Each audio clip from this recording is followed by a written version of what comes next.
two teams remain, the Swans and the Cats. Two teams red hot on form. The Swans haven't lost since July the 2nd. The Cats have not lost since May the 14th. Both teams worthy of their spot in the grand final. Geelong most recently dispatched Brisbane at the home of football. The Swans holding on for an anxiety-filled prelim final win by a solitary point. Whilst both teams have been the recipients of good results on the weekend, I feel as if this match could potentially be decided already. And here's why. What better way to see how both teams stand by looking at the games that just transpired this past weekend. Geelong's first half really set the tone for what followed in the second half. You can see Gardner with the intercept here. The look inside is the right option. Rich goes with the forward handball, but see Selwood's aggression. I'd be shit scared if I saw him running full pelt at me.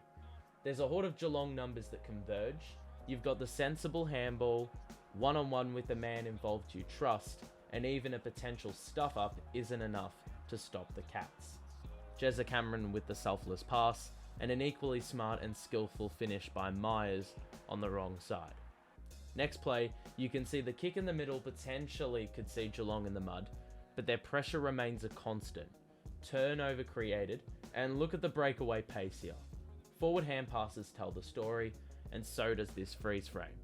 Cats players have breached the Lions' defences, and it's merely catch up for them. Close didn't pick the ball up, but the forward play not only gains territory, but keeps the momentum as the Lions players running back still trail their opponents to the footy. Myers burnt the rookie Wilmot. Holmes with the extra pass and classiness on the finish. The second half, this was doubled down on. Lions would have gotten a rev up at halftime. Straight away, dagger to their hearts as Geelong will round, numbers out the back, great tap by Isaac Smith. One thing leads to another, and Tyson Stengel with an exceptional goal that by no means is easy. Here's another example. Geelong don't even have the pill. Brisbane trying to bite off a kick to have any hope in winning this game or even coming back. Selwood chops it off, and a simple pass yet inexcusable by Brisbane for not marking him, and a goal follows. Here's another example. Extreme ease in getting the ball out the back half. All Cats players that get involved or are around the ball always seem to be goal side. Hawkins with the exceptional pick-up on the half volley, and Stengel caps it all off.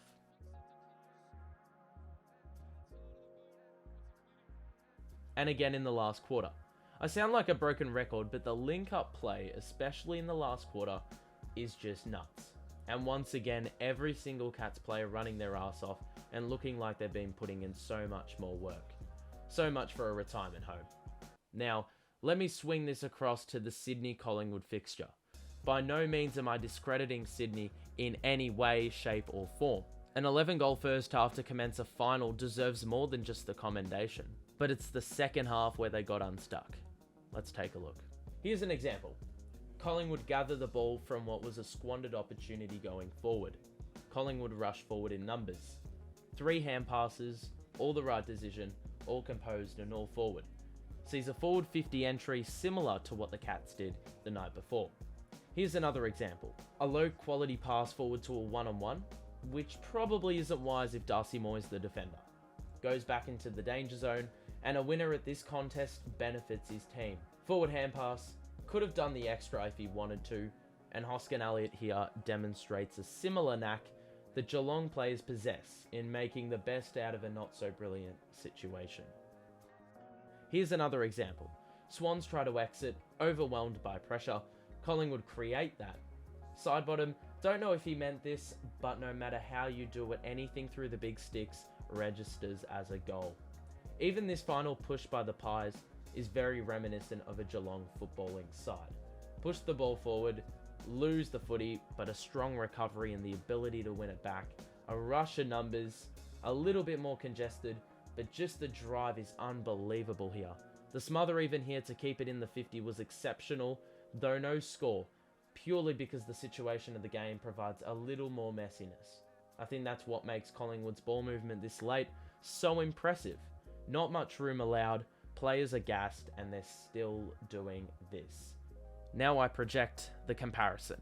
Let me play both clips side by side. What teams are alike? First clip, we see neither Collingwood or Geelong is in possession. Both regain possession.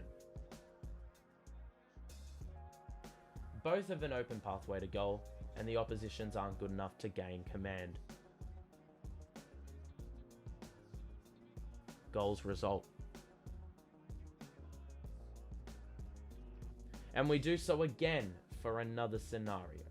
Both teams with defensive acts in the back half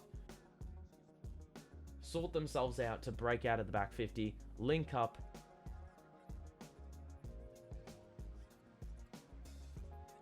and ultimately the prize out of this are goals. Next clip, 50-50 in the middle of the ground. Pressure acts in the middle mean 50-50s are won. Both teams flood forward. Geelong score, Collingwood do not.